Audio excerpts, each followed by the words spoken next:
What's happening, Fort McMurray? It's your boy Jeff Batchelor up here at Legacy Dodge, your #1 automotive specialist. And that's right, I'm back with another How-To-Tuesday, teaching you about all the features in your brand new Jeep, Dodge, Ram, or Chrysler vehicle so you can maximize your enjoyment. This is part 2 of going topless. Now that we've taken the freedom panels off, which are above the driver and the passenger, it's time to take the big piece off so you can have the utmost open air experience.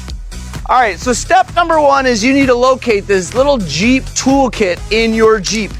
Inside, you'll see that there's 2 different Torx attachments, a larger one and a smaller one. We need the larger one. Now, even though the kit comes with a ratchet, which will allow you to take your roof off effortlessly, I prefer an electric screwdriver.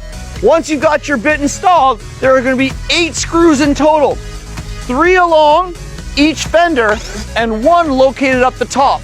And once those 8 screws are removed, we'll be able to move on to removing the roof. All right, but wait, there's one more very important step you need to do before you remove your roof. Once you got all 8 screws taken out, you still need to disconnect the electrical that go to your rear glass and the water that go to your rear nozzle. So in here, you'll see the water nozzle is very easy to unattach. Press the relief button on the side and it pops out really easy. For the electrical, we need to take out the red safety first and then lowering the red safety pin, pinching on the side and separating the 2 pieces. Now it's very handy in the newer model JLs, there's a trim piece that comes off where you can tuck these pieces away to make sure that they don't get damaged while you're driving around without your roof. Now once you've got all your bolts taken out of your roof, don't lose them. Jeep has these labeled compartments underneath the trunk lid saying roof, where you can store your bolts neatly and make sure that you don't lose them. All right, folks, now that we've taken out the 8 secure screws and we've disconnected the water and the power to our roof, it's time to take off our hardtop. Now, do not try this on your own. Even though the roof is not that heavy, it's a lot easier when you got a friend.